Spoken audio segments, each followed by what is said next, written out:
Given the increasing diversity of America's populations, the dangers of sectarianism are greater than ever. Whatever we once were, we are no longer a Christian nation, at least not just. We are also a Jewish nation, a Muslim nation, and a Buddhist nation, and a Hindu nation, and a nation of non-believers. And even if we did have only Christians in our midst, if we expelled every non-Christian from the United States of America, whose Christianity would we teach in the schools? Would it be James Dobson's or Al Sharps's? Which passages of Scripture should guide our public policy? Should we go with Leviticus, which suggests slavery is okay, and that eating shellfish is an abomination? Or we could go with Deuteronomy, which suggests stoning your child if he strays from the faith?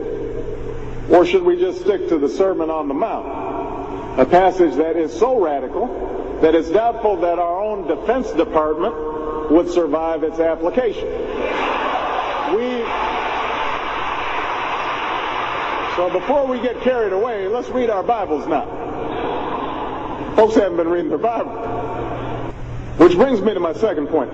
Democracy demands that the religiously motivated translate their concerns into universal rather than religion-specific values. What do I mean by this? It requires that their proposals be subject to argument and amenable to reason. Now, I may be opposed to abortion for religious reasons, to take one example, but if I seek to pass a law banning the practice, I can't simply point to the teachings of my church or evoke God's will.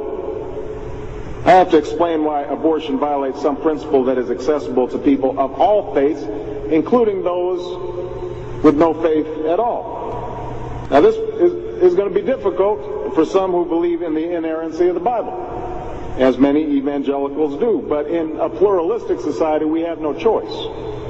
Politics depends on our ability to persuade each other of common aims based on a common reality. It involves compromise, the art of what's possible. And at some fundamental level, religion doesn't allow for compromise. It's the art of the impossible. If God's spoken, then followers are expected to live up to God's edicts, regardless of the consequences. Now, to base one's own life on such uncompromising commitments may be sublime, but to base our policy making on such commitments would be a dangerous thing. And if you doubt that, let me just give you an example. We all know the story of Abraham and Isaac. Abraham's ordered by God to offer up his only son. Without argument, he takes Isaac up to the mountaintop, he binds them to the altar, raises his knife, prepares to act as God commanded. Now, we know things worked out. You know, God sends down an angel to intercede at the very last minute.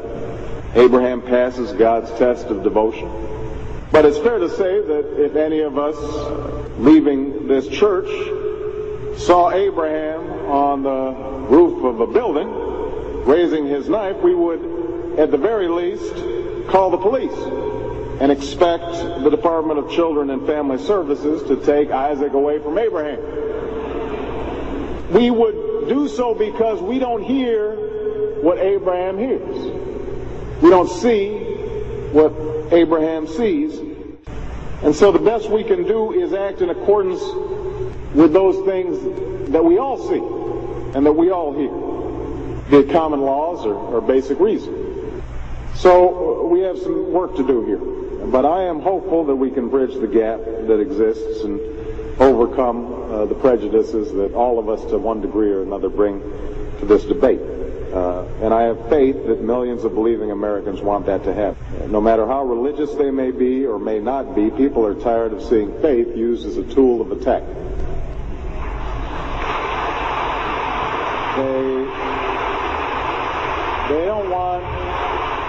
They don't want faith used to belittle or to divide, because in the end, that's not how they think about faith in their own lives.